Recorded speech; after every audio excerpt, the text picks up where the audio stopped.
que se pueda producir de la caña de azúcar. Y entonces tener un uso alternativo de la caña de azúcar. Y cuando estemos sobreofertados en materia del azúcar, poder direccionarlo a la producción de etanol y que Pemex pueda sustituir el MTB que usa actualmente por etanol, que incluso es menos contaminante, y así lo hace el gobierno federal.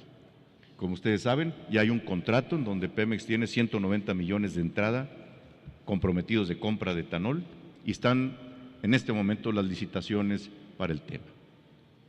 Ahora ya la discusión está en otra cancha, si la cantidad o el precio es suficiente, si no es suficiente, pero ya hay una opción, cuando menos, para salir adelante de manera estructural en el futuro de los cañeros de México. Yéndome rápidamente porque el reloj avanza, decirle que en el caso del maíz estamos muy preocupados. Y yo quiero que ustedes, señoras y señores diputados, sientan esta preocupación que siente el gobierno junto con los productores. Los precios de los granos, pero en particular del maíz, vienen desplomándose a nivel mundial. Hay una sobreproducción, Estados Unidos anda sobreproducido con 30% adicional. Los precios que empezaron en 268 dólares la tonelada, estaban la semana pasada en 137 y ahorita están 134, ahorita están en 127 dólares la tonelada. Es decir, una caída brutal. En estas condiciones no hay recursos que aguanten para poder subsidiar. ¿Qué estamos haciendo en la Secretaría? Estamos buscando la reconversión productiva. El año pasado, solamente en Sinaloa, reconvertimos 100,000 hectáreas que iban directas al maíz por otros cultivos. Y aún así tuvimos una producción de 3.7 millones de toneladas en Sinaloa. Antier estuve en Guerrero, la producción va a ser una producción récord la que vamos a tener, vamos a llegar a los 2 millones de toneladas en Guerrero que nunca se había visto. Vamos a tener 1 millón de toneladas excedentarias. Y Chiapas, pues aquí está, algunos diputados de allá saben perfectamente bien que Chiapas, igual que Guerrero, producían maíz para autoconsumo y ahora son entidades que tienen el autoconsumo resuelto y son superavitarios y están ingresando al mercado, con lo que la distorsión de precios es mayor.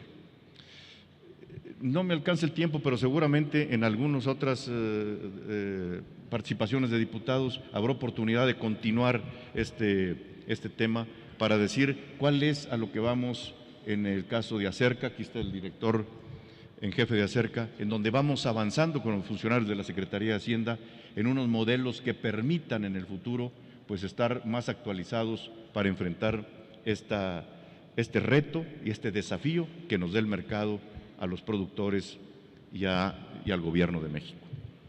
Gracias, señor secretario. Diputado Valentín González Bautista, Partido de la Revolución Democrática, para sus comentarios por 3 minutos. Tiene el uso de la palabra.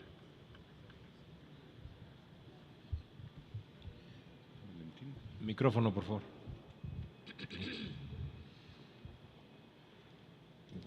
Valentín González Bautista. Señor secretario, muy buenos días. Señores subsecretarios, equipo de trabajo que lo acompañan, compañeras y compañeros diputados federales de las comisiones unidas que participan en esta comparecencia. Usted hace 2 años reconoció y aceptó de manera clara que el modelo de las políticas que se venían aplicando en el campo estaban ya agotadas, que era necesario modificarlas, cambiarlas, sustituirlas, reorientarlas. ¿Cuál es ahora el nuevo modelo? ¿Cómo alcanzar mayor productividad, mayor rentabilidad, ser más competitivos?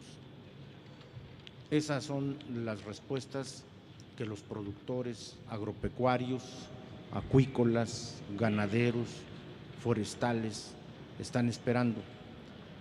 Pero también lo esperan más los que menos tienen. Efectivamente, a partir de la firma del Tratado de Libre Comercio, muchos agroindustriales poderosos, ricos, se hicieron más ricos, pero contrariamente los pequeños productores, los productores primarios, se hicieron más pobres. La migración en las comunidades agrarias, campesinas, no se ha detenido, se sigue incrementando.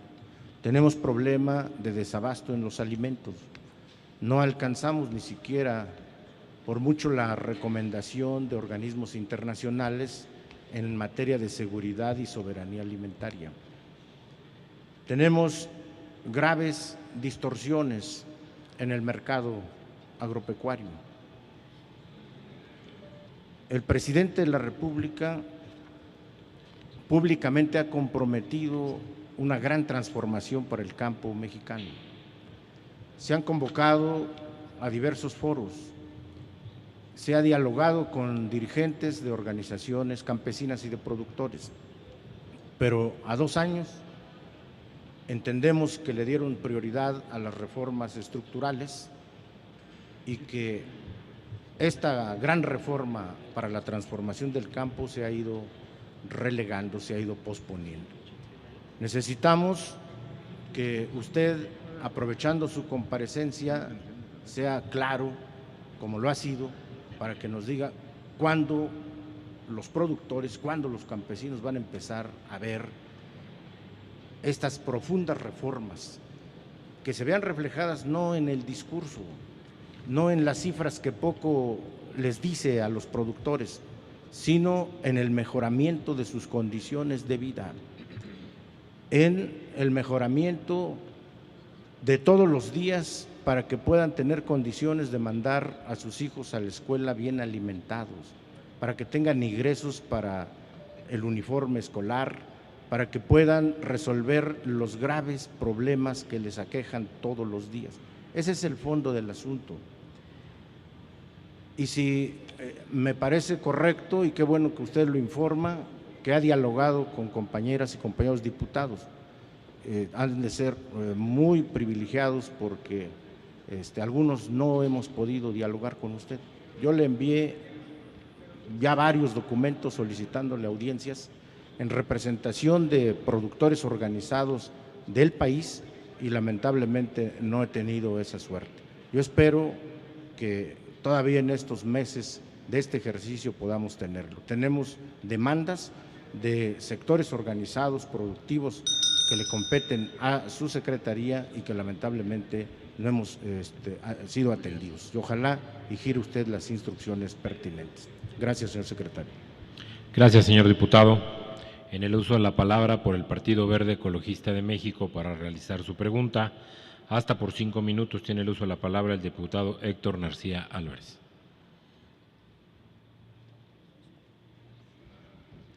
Acá, por favor.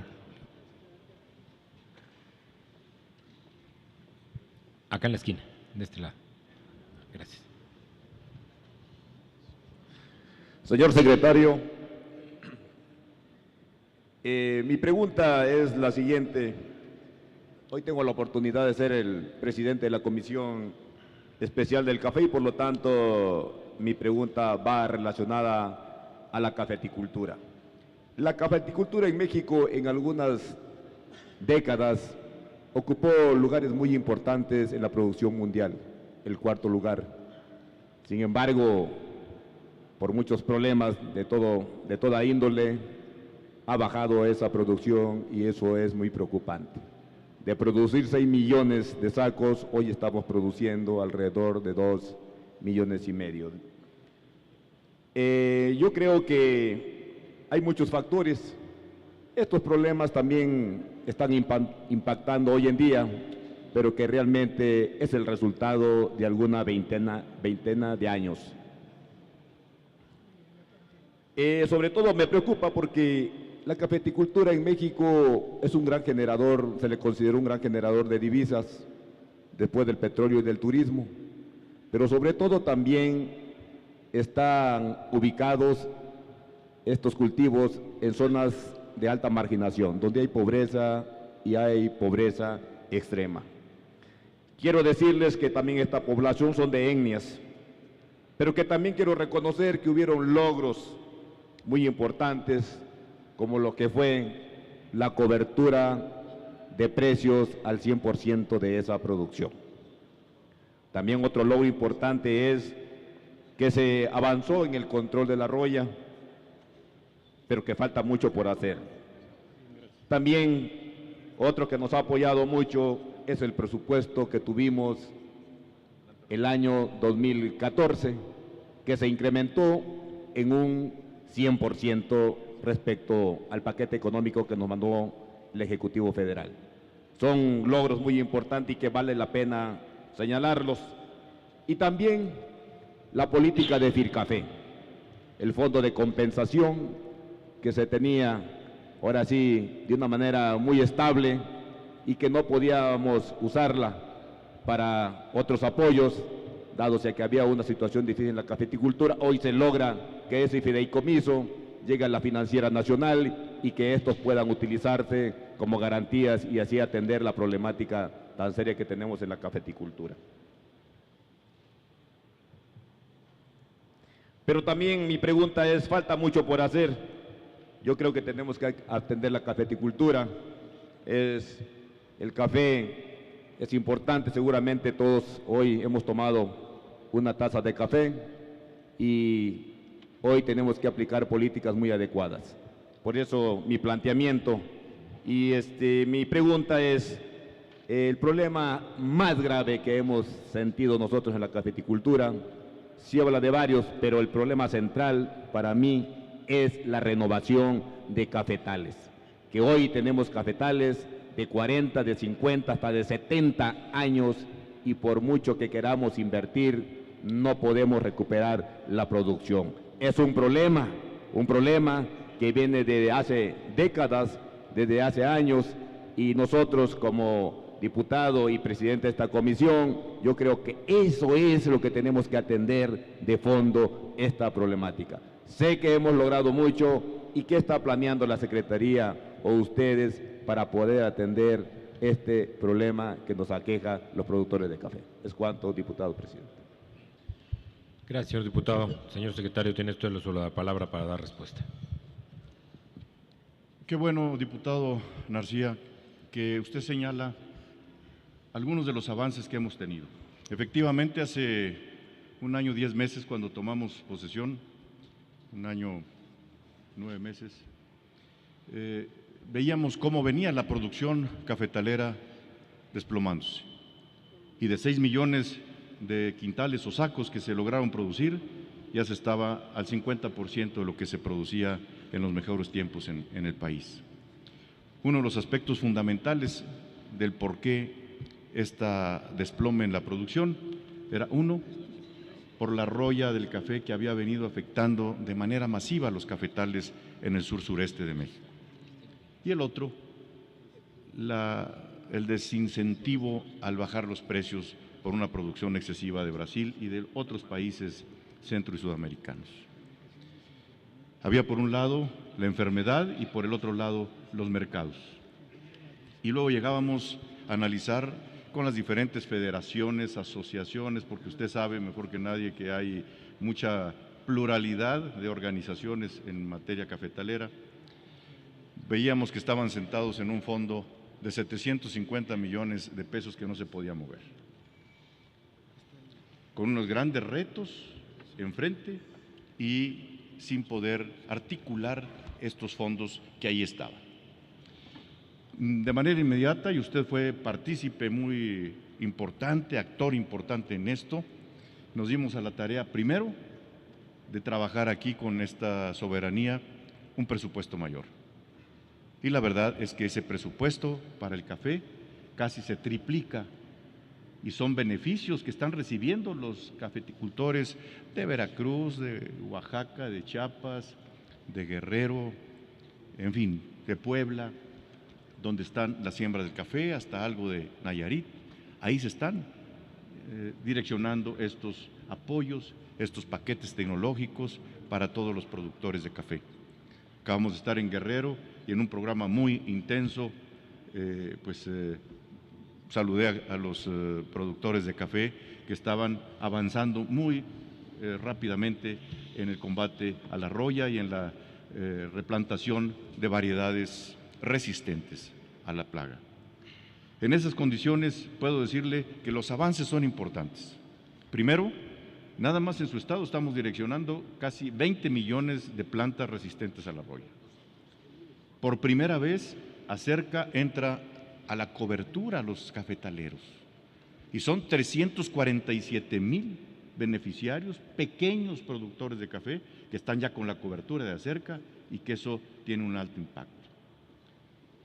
Además, el hecho de que Brasil deje de producir nos ha ayudado mucho y de una forma u otra el café se está recuperando, el precio del café a nivel mundial, pero en particular nos ayuda a nuestros productores con un mejor precio.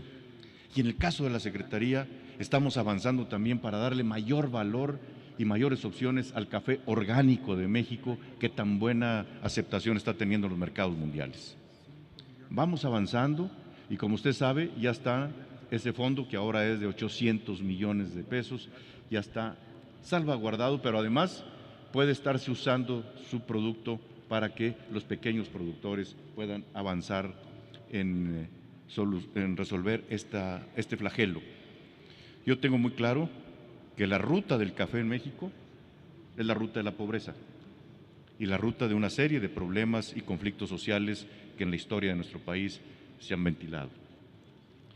No tan solo por esa razón, sino por razón de hacer justicia a los pequeños productores de café que están en la sierra y que hacen de esta actividad su vida y su vida familiar, porque ahí todo el mundo sigue participando, los hijos por generaciones se van integrando a este proceso del café. Siento que sin duda hay cosas que faltan por hacer, pero vamos avanzando bien y en este año y meses que tenemos de estar actuando, creo que ya se ve otro ánimo en los productores del café, sin desconocer que se mantienen problemas y que tenemos que seguir trabajando juntos para resolverlos. Gracias, señor secretario. ¿Hará uso del tiempo de comentario, señor diputado? Gracias.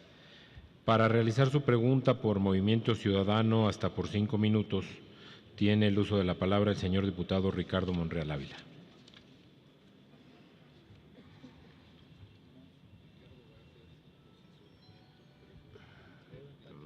Gracias. El TLC se aprobó con el afán de facilitar el intercambio entre países, lo cual tenía como finalidad mejorar mejoras económicas. Sin embargo, esto no se ha observado desde su implementación. Al contrario, hemos sido testigos de atropellos sistemáticos realizados a este acuerdo, siempre que se trata de proteger sectores vulnerables de la economía estadounidense, mientras que nunca se ha visto esta reciprocidad a nuestro favor. A pesar de que nuestro sector agrícola presenta asimetrías económicas, tecnológicas y de producción, se presionó para la completa liberalización de productos básicos sin importar las consecuencias para México. En 1994, año de entrada en vigor del TLC, importábamos 10% de los productos que consumíamos. 20 años después, dicho porcentaje se ha cuadruplicado.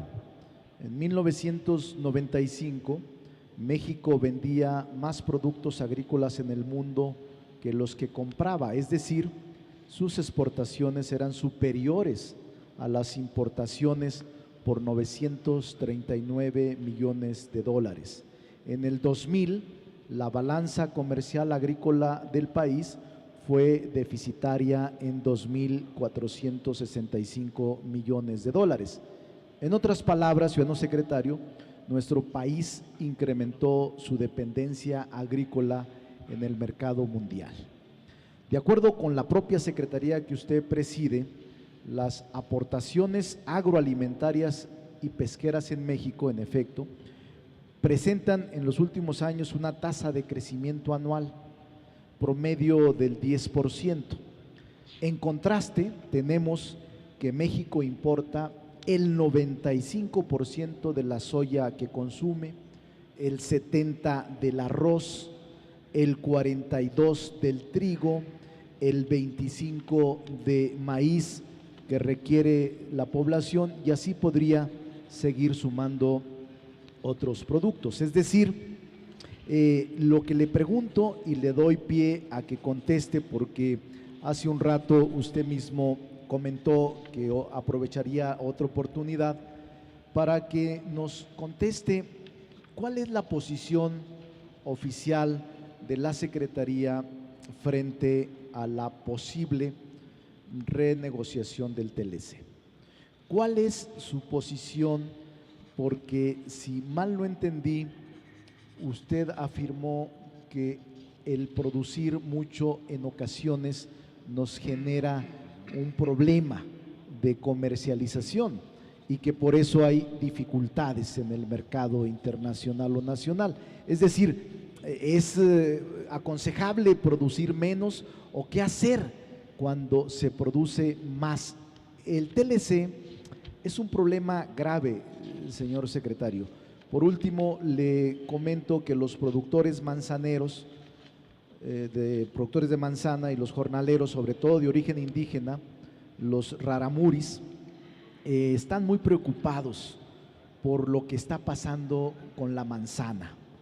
Es una situación de desesperación, de angustia por la situación de desigualdad de condiciones y de competitividad con los exportadores norteamericanos. ¿Qué hacer en el tema de la manzana? ¿Qué hacer, aparte de lo que habíamos comentado de la papa, que a mí me queda una preocupación grave, en el sentido de que yo percibo que el gobierno mexicano debería ser más solidario con los productores nacionales?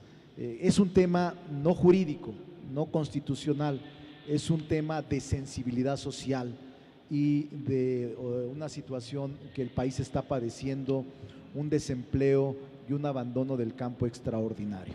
Por sus respuestas, muchas gracias. Gracias, señor diputado. Señor secretario, para dar respuesta tiene usted el uso de la palabra. Diputado Monreal, evidentemente todos los países de la Tierra buscan la manera en este proceso de globalización de la apertura. No hay un solo país en el mundo que se cierre, todos buscan abrirse. Y los gobiernos de todos los países buscan apoyar con sus programas a los productores para que cada quien sea más competitivo y productivo. Tres términos se han usado a través de la historia para ver cuál es el objetivo de un país. ¿Qué queremos ser? ¿Autosuficientes? ¿Tener soberanía alimentaria? ¿O tener seguridad alimentaria? Aparentemente es lo mismo, pero no. Y la consecuencia final con la globalización y la opinión de la FAO es que lo que debemos de buscar los países es tener seguridad alimentaria. ¿Esto qué quiere decir? Que no debemos de producir todo, porque la naturaleza es muy sabia y no todo se da en todas partes. Nosotros no podemos competir tenemos que subir la producción de arroz y de soya, pero nunca seremos una fortaleza mundial en producción de soya y de arroz, porque las condiciones climáticas, nuestras zonas, nuestras aguas no son para hacerlo, pero sí lo somos en aguacate. Y 1 de cada 3 aguacates que se consumen en el mundo es mexicano, 1 de cada 2 que se consume en Estados Unidos es mexicano. Y Michoacán es el que produce el 90% de los aguacates de México. Y quiero decirles que el 70% del aguacate que se produce en Michoacán es de temporal. Esto quiere decir que no se riega, porque son condiciones naturales. ¿Cómo va a producir otro país aguacate si no tiene las condiciones naturales? No podemos aferrarnos a producir todo. Yo convengo en que, por ejemplo, en lo que es soya, en lo que es arroz, trigo que importamos, tenemos que bajarle al déficit, porque no conviene que dependamos tanto también del exterior. Pero sí saber a dónde vamos. Y nuestras fortalezas están en lo hortofrutícola y en lo pecuario. México tiene todo para ser una potencia en las producciones de frutas y de hortalizas. Pero me dirá usted, bueno, ¿y entonces qué pasa con la manzana? Hay también, dentro de las frutas, algunas en las que tenemos dificultades para competir. Estados Unidos no nos va a competir en el mango, ni en la piña, ni en la papaya, pero sí nos va a competir en la manzana. ¿Y qué tenemos que hacer? El año pasado fue un año atípico en Chihuahua, que es donde se produce, no sé, el 80% de la manzana de México. ¿Qué pasó? Tuvieron una excesiva producción de manzana, más del doble de la producción normal. Eso, aunado a la importación normal de la manzana que viene desde hace 22 años, complicó el mercado. ¿Y qué tenemos que hacer? Pues primero hacerlos más competitivos, y estamos trabajando con los productores de Chihuahua para que tengan un mejor trato en la cuestión de los costos de energía eléctrica, para poder meter la manzana a la refrigeración o a la atmósfera controlada, para poder aguantar más y que no salga toda la manzana de golpe y poder dosificarla en los mercados. Pero con los costos de la energía eléctrica no es factible. Los productores piden que, así como los productores del campo tienen una tarifa preferencial en lo que se refiere al bombeo para uso agrícola, que pudieran tener también una tarifa preferencial en sus cuartos fríos, en la atmósfera controlada. En eso estamos trabajando con ellos. Y estamos trabajando con ellos también para la industrialización, que las plantas jugueras que están ahí en Chihuahua puedan tener mayor capacidad de procesar la manzana que no puede ir al mercado fresco y que no se puede refrigerar. En fin, en cada uno de los temas y programas estamos atendiendo a los productores. Los han acompañado legisladores de todos los partidos, han ido de todos los partidos con ellos, y estamos buscando una solución. Con los Asociación de Automercados estamos buscando también, lo hicimos en el pasado, de manera que le den preferencia a la manzana mexicana antes de la importada de Estados Unidos, básicamente, y creo que el mensaje va avanzando. Sin embargo, este es un tema muy importante. Y quiero dejar claro, diputado Monreal, que nosotros estamos atendiendo la sensibilidad de los productores pequeños de México, que lamentablemente estamos abiertos y no podemos cerrarnos al mundo. Y yo tengo confianza de que nuestros productores son competitivos, lo hemos demostrado. Los tomateros, por ejemplo, de todas partes de la República, porque ahora hay tomates en agricultura protegida, y los hay en Zacatecas y los hay en Nuevo León, no tan solo en Sinaloa, que es uno de los estados productores tradicional. Estamos exportando cantidades enormes de tomate a Estados Unidos. 9 de cada 10 tomates que se consumen en Estados Unidos van de productores pequeños, medianos y grandes productores mexicanos. Esto nos refleja que sí podemos competir, que nuestros productores, no obstante que tienen tecnologías muy asimétricas, muy dispares, equipamientos y programas muy dispares, tecnologías muy dispares, pueden competir con los Estados Unidos. A veces con lo que no pueden competir es con el Departamento del Tesoro de los Estados Unidos, que no podemos competir en esa materia. Pero yo creo que es un tema, el tiempo ya se me va, diputado, pero es un tema que podemos seguir avanzando en él, porque de él depende en mucho el bienestar futuro. El mundo está interrelacionado y globalizado y tenemos que avanzar. Lo estamos haciendo ahora en China. Nomás imaginémonos lo que ocurría. Nada más una cifra ya finalmente para no abusar del tiempo. Chile le vende a China solamente de vino tinto la cantidad de lo que México le vende de todos los productos.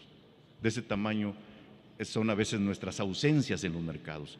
Ahora estamos ya con gran apertura y un gran interés. Vamos a ver cómo cierra el año en las exportaciones de México, que van a reflejarse en mano de obra mexicana.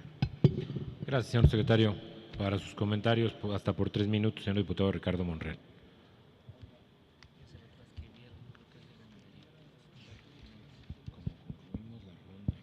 Este es, secretario, quizá el tema de mayor profundidad que se haya tocado en la comparecencia. Todos son importantes, las preguntas, los cuestionamientos, la fijación de posiciones, pero el tema del TLC, el tema de la soberanía alimentaria, en efecto, el tema de la soberanía energética o de la autosuficiencia alimentaria es clave para cualquier nación y la nuestra no puede quedar atrás. Yo le puedo decir que aproximadamente, como usted lo sabe, el 25% de los mexicanos se encuentran en el sector rural y de ese porcentaje, 2/3 permanecen en condiciones de pobreza, de extrema pobreza. La escasez de recursos, la falta de oportunidades en su medio, provocan lo que en las últimas décadas ha generado con una explosión social impresionante, la migración. Los mejores brazos, la gente del campo es la primera que emigró hacia los Estados Unidos por la falta de esas oportunidades que todos creyeron que el TLC iba a generar. La verdad es que en la práctica el TLC tiene cuentas pendientes con los sectores minimalistas o minifundistas con pequeñas parcelas que no sobreviven. El campo, usted lo sabe muy bien, en ejidos y comunidades está en una situación muy delicada, de pobreza extrema y que están en un proceso de abandono porque tiene que implementar mecanismos de subsidio y prácticamente de sobrevivencia en esas regiones que son muchos, como la nuestra de Zacatecas, que padece sequías prolongadas, un cielo cruel y que en ocasiones no es fácil atender las necesidades del campo. Pero en este momento los frijoleros, los maiceros, la producción de temporal tiene problemas severos y usted lo sabe muy bien. Este es un tema clave que sí acepto seguir discutiéndolo. El formato no te da para un intercambio o un debate más de fondo sobre los efectos y las consecuencias del TLC. Lo acepto porque es un tema clave para poder comprender la realidad nacional. Y por cierto, debo de reconocer que usted tiene funcionarios eficaces. Ya me contestaron que en el Centro Experimental de Zacatecas, INIFAP, no hay ningún plan de transformarlo y me alegra, y también me enviaron otras cosas que había planteado, así es de que por esta vez se escaparon del reclamo y del reproche y ojalá y siga la eficacia como debiera ser en todas partes. Gracias, Marcos. Me esperaré la segunda. Muchas gracias, señor diputado. Está agotada la lista de oradores de la primera ronda y en el formato aprobado por el Pleno para hacer comentarios generales tiene tiempo el señor secretario. Quisiera me permitiera agradecerle su presencia a la doctora Mirel Rocati Velázquez, abogada general de la Zagarpa, que está aquí con nosotros, al ingeniero Héctor Zelaya, coordinador general de delegaciones, muchas gracias por estar aquí con nosotros, al ingeniero Jorge Condo López, director general de Fomento a la Agricultura, también muchas gracias por su presencia, al licenciado Francisco Javier Ávila, director general de Operación y Exportación de Padrones, muchas gracias también, y quiero agradecer la presencia de quien fuera subsecretario de esta secretaría, un hombre que es institución en este sector, el señor ingeniero Sergio Reyes Osorio, que está aquí con nosotros y que le agradecemos mucho su presencia. Señor secretario, puede hacer usted comentarios generales para pasar después a la segunda ronda. Yo creo que pasamos a la segunda ronda. Desea que pasemos, correcto. Bueno, pues en el orden que está previsto, ahora tiene el uso de la palabra, si así lo desea, señor diputado Ricardo Monreal, de Movimiento Ciudadano, en el orden aprobado por el Pleno, hasta por 5 minutos para realizar preguntas, señor diputado. Me parece bien. Debería de darme los 5 minutos del PT que está ausente, y de esa forma, como somos también de la izquierda, y si se puede sumar la nueva alianza, nosotros que tenemos interés en hacerle preguntas y cuestionamientos. Y voy a tocar un tema que quizá a muchos les extrañe. Yo soy de una región semidesértica y normalmente el mar y la pesca solo la vemos alejados, de muy lejos, en efecto. Hay un tema que me gustaría conocer, señor secretario. Desde el año pasado e inicios del presente, las contingencias sanitarias que arrasaron la industria del cultivo de camarón en nuestro país causaron pérdidas millonarias y la pérdida de cientos de miles de empleos, y obviamente dejaron en evidencia una falta de mecanismos de prevención y respuesta rápida a este tipo de contingencias. La coordinación entre CONAPESCA, SENACICA fue muy deficiente. Los tiempos de diagnóstico y respuesta extremadamente lentos, ya que cuando los principales especialistas del mundo ya habían identificado las causas, la autoridad se resistía a reconocer el problema. Asimismo, los recursos de apoyo para incentivar la siembra no llegaron de acuerdo con los tiempos requeridos por el cultivo. ¿Qué medidas se tomarán en CONAPESCA para coadyuvar con SENACICA, establecer mecanismos de prevención y reacción rápida ante este tipo de contingencias sanitarias? El otro tema es, ¿qué está pasando con el reglamento, secretario, de la Ley General de Pesca y Acuacultura? Tenemos un problema de falta de coordinación en este sector.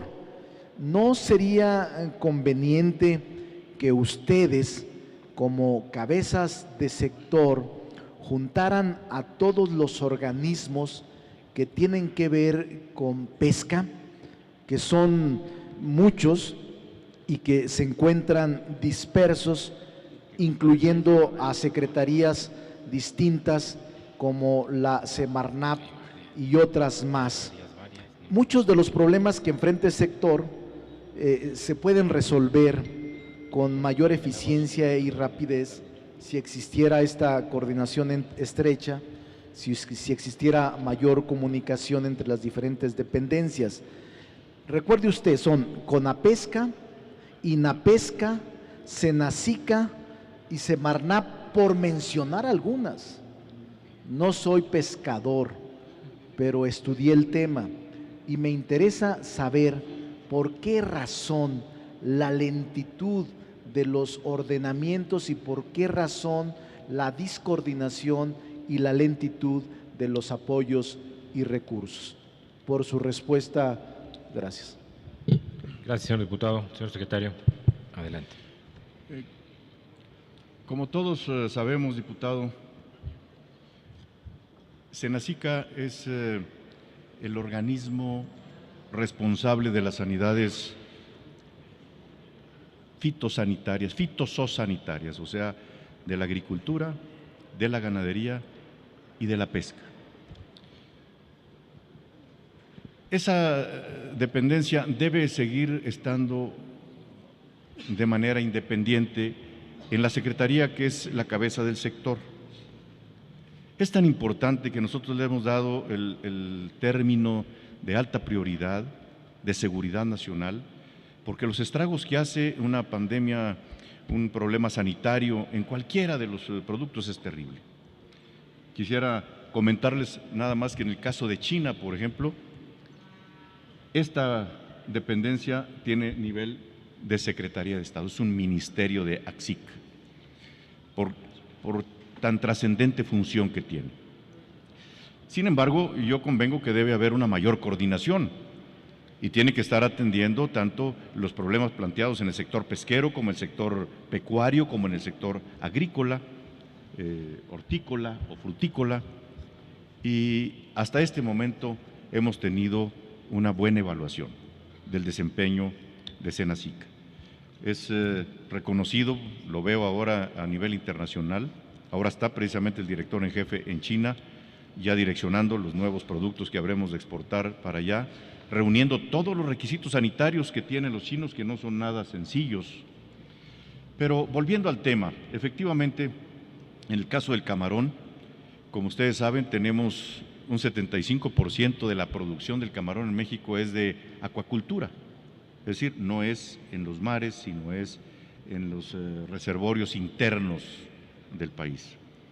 Las prácticas que nuestros productores han realizado a través del tiempo no tienen los protocolos que deben seguirse y lo han reconocido así, de tal suerte que ahora que nos pegó el síndrome de muerte temprana, después de la mancha blanca que tuvo sus estragos, pero la última fue el año pasado, el síndrome de muerte temprana. Los especialistas que trajimos en materia de sanidad vinieron 3 especialistas de lo más reconocido del mundo para que nos dieran su versión, y platicando con los productores acuícolas de camarón, saben que tenemos que reconvertir las prácticas de camarón. Tenemos que evitar el hacinamiento, tenemos que tener mayor limpieza en los estanques, tenemos que hacer una serie de protocolos sanitarios para evitar este flagelo sanitario. Estamos avanzando, afortunadamente se controló, sí tuvimos una caída importante en la producción camaronera de México. ¿Qué hicimos? Contestando su pregunta. Por lo pronto ya están activados laboratorios para poder detectar a tiempo estos problemas de enfermedades. Ya tenemos también a los científicos con mayor experiencia en el mundo. Hay que reconocer dónde vamos más adelantados y dónde tenemos que aprender o consultar a los expertos en este tema en el mundo. Ya los tenemos listos para cualquier emergencia detectar a tiempo. ¿Qué más hacemos? Estamos direccionando programas y recursos, 90 millones acabamos de direccionar al laboratorio de Sinaloa, tanto para las enfermedades como para la producción de larvas o nuevos camarones genéticamente diferentes que nos permitan también tener, pues, en la fuerza genética menores problemas de sanidad en el futuro. En fin, hay elementos para decir que en este punto tan importante estamos trabajando. Y quiero decirle a usted que como yo somos de tierras desérticas, que ahora estamos sembrando peces en el desierto. Y cuando lo dijimos, pensaron que era muy temerario y lo estamos haciendo con una muy buena producción. Ahora vamos a implementar el centro acuícola más importante en Durango para que pueda surtirse de ahí a Chihuahua, a Coahuila, a Zacatecas, a Nuevo León, los alevines que estamos usando en las lagunas y en las presas, que son 5 minutos o ¿cuántos? 3. 3, perdón. Yo estaba pensando en 5 minutos, perdón, diputado. Pero puede usted terminar. No, adelante. Termine, señor. Quiero respetar para que también… Termine, por favor, señor. Todos parejos. Gracias. Señor diputado, tiene usted el uso de la palabra para sus comentarios hasta por 3 minutos. Estos son 3 minutos ahora. Bueno, estaba emocionado el secretario y usted le irrumpe con ese campanazo, pero yo le diría al secretario que en efecto somos de una región semidesértica. Yo le planteo otro tema que, aunque no tiene posibilidades de replicar y de contestar, lo podrá hacer al final si usted lo quiere. El tema de los pozos de riego de la región del país, no solo del norte, que padece más Zacatecas, Durango, su tierra, Coahuila, Chihuahua, San Luis Potosí, Aguascalientes y el país. Resulta que los productores que usan agua del subsuelo, que la bombean mediante energía eléctrica, están pagando tarifas impresionantes, algunas de hasta cientos de miles de pesos, lo que hace incosteable la producción, aun cuando produzcan frutales, chile, hortícola, tomate, no es posible pagar los costos de los cultivos. Yo le pregunto, ¿qué se está haciendo en ese tema concreto de las tarifas de energía eléctrica en el campo? Son criminales esas tarifas. Aparte de los gasolinazos que por mes nos aplican a rajatabla, aparte del diésel, de los combustibles y de otros insumos, fertilizantes, plaguicidas, todos los que de alguna manera somos productores, aunque ya solo es un eslogan, porque ni usted ni yo producimos nada, la política nos impide actuar con congruencia. Conchita sí produce manzana, pero no, ¿verdad? Tampoco, también está en la política. Pero yo le pregunto a usted, en razón de eso, yo tengo muchas quejas porque les cortan el servicio de energía eléctrica y entonces les generan problemas a mitad del cultivo y no les importa a los de la Comisión Federal de Electricidad. No solo cortan la energía, sino denuncian penalmente a quienes encabezan protestas que en este momento están cometiendo errores graves de persecución de dirigentes que están oponiéndose a ese tipo de prácticas de cortar la energía. Es criminal el uso, el horario y las tarifas de energía eléctrica. ¿Está haciendo algo la Secretaría de Agricultura para hacer eficaz las tarifas preferentes que resulten competitivas en el campo mexicano? Porque mientras sean así, no habrá cultivo con el que se pague. Ningún cultivo será posible costear los costos del mismo. Entonces, este es un tema que me preocupa bastante y que en Zacatecas los productores de Zacatecas que usan riego en pequeñas parcelas de 10, de 20 o de 30 hectáreas de riego, no pueden, no tienen capacidad económica para subsistir, sobrevivir o financiar este tipo de tarifas altas de la Comisión Federal de Electricidad. Muchas gracias, señor diputado. El señor diputado Héctor Narcía del Partido Verde declina su pregunta toda vez que ha agotado los temas que para él y para el partido eran de interés. Y vamos a pasar a la pregunta que realizará el diputado Mario Rafael Méndez Martínez, por cierto, presidente de la Comisión Especial de Seguimiento del PEC, y que en esta ocasión, a nombre del Partido de la Revolución Democrática, va a realizar hasta por 5 minutos. Gracias, presidente. Bienvenido, señor secretario, a esta comparecencia. Buenos días a todas y todos los presentes. El sector agropecuario cada vez tiene menor importancia relativa en términos de producción y las consecuencias en los mercados de trabajo se manifiestan como pérdida de empleo y precarización del mismo, y cuenta con menos recursos para financiar su desarrollo, lo que lo vuelve menos competitivo. Dentro de las actividades de este sector, la agricultura pierde dinamismo, pues mantiene tasas de crecimiento cercanas a un punto porcentual. Se enfrenta a factores climáticos adversos, donde la ganadería es el subsector con mayor dinamismo en los últimos años, pues crece a tasas que oscilan entre los 3 y 4% anual, y las actividades de silvicultura y pesca mantienen su crecimiento anual cerca de 2 puntos porcentuales. En materia de ocupación, el impacto de la crisis en el sector agropecuario ha sido nula la creación de empleo. El sector no ha creado puestos de trabajo y los empleos perdidos por la crisis económica y la crisis alimentaria de 2008 apenas se han recuperado. La importación de productos básicos de la dieta de las personas en México se han incrementado, como es el caso del frijol, el trigo y del maíz. Al mismo tiempo, la disponibilidad de recursos para el sector se mantiene sin cambios sustanciales, es decir, la banca comercial, la banca de desarrollo y la inversión extranjera directa consideran al sector como una actividad poco productiva y por ende poco rentable, creando un ambiente de inestabilidad a recursos, de inaccesibilidad a los recursos por parte de los pequeños productores. Los escenarios planteados arrojan un pronóstico para el producto agropecuario en el cual se agudizan sus problemas estructurales.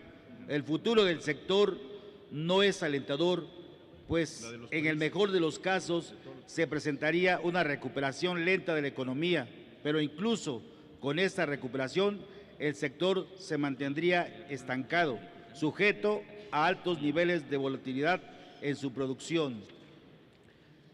Las condiciones en las que se encuentra el sector agropecuario en México se pueden resumir en estancamiento de la producción, pérdida de competitividad por el poco dinamismo, poca creación de empleos, heterogeneidad en las condiciones de competencia de los productores y la falta de financiamiento a los pequeños productores agropecuarios. Esto nos hace reflexionar sobre las políticas que deben implementarse en el sector, el impulso de la actividad agropecuaria mediante una política de financiamiento con tasas de interés más bajas que las que prevalecen actualmente en el mercado crediticio. Y una opción sería una reestructuración de la banca de desarrollo, dotándolo de recursos destinados a proyectos rentables de los pequeños productores agrícolas, con una política de mejora tecnológica que les permita ser más competitivos. En el 2013, la derrama crediticia de las instituciones de la banca de desarrollo asciende a 160.618.8 millones de pesos. Este monto representa el 47% del presupuesto asignado al Programa Especial Concurrente para el Desarrollo Rural Sustentable. En ese año, y el 16% del Producto Interno Bruto PIB agroalimentario, aún con esta derrama de recursos, el sector de pequeños productores agrícolas continúa en la marginación. La banca de desarrollo, por mandato de Ley General de Instituciones de Crédito, debe preservar su patrimonio. Esta política ha conducido a FIRA, Fideicomiso instituido en relación a la agricultura, a la FND, Financiera de Desarrollo Agropecuario, Rural, Forestal y Pesquero, a colocar los recursos crediticios en proyectos que aseguren rentabilidad, es decir, en los proyectos de las medianas y grandes unidades de producción del sector. En consecuencia, las pequeñas unidades de producción rural no acceden al crédito de las instituciones de la banca de desarrollo del sector. De acuerdo con la segmentación de productores de FIRA y la FND en su cartera de crédito, los productores en desarrollo cuyo ingreso anual neto es menor a 1,000 veces el salario mínimo diario, 67.290 pesos, se aproxima al nivel E3 de la estratificación de las unidades económicas rurales FAO, Zagarpa. Consideradas de transición, en base a esta revisión, se observa que el universo de atención de los programas de crédito de la banca de desarrollo se integraría por los segmentos E3 y E6, lo que significa que el 3.9 millones de unidades económicas rurales, 73.0%, no cuentan con servicios financieros, destacándose que tampoco son el objeto de atención de la banca comercial.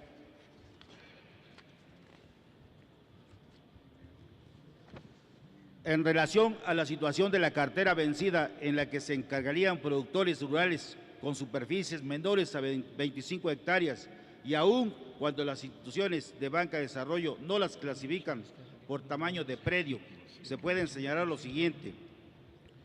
El total de la cartera vencida de FIRA a marzo a marzo de 2004 es de 327.7 millones de pesos. El índice de morosidad oscila entre el 2.2 y 4%, y la Financiera Nacional de Desarrollo asciende a 781.4 millones de pesos, el 3.6%.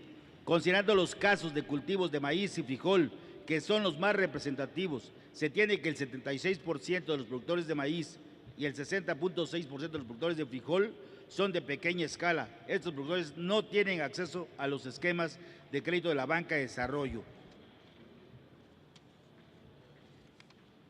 Por lo que, señor secretario, hago las siguientes preguntas.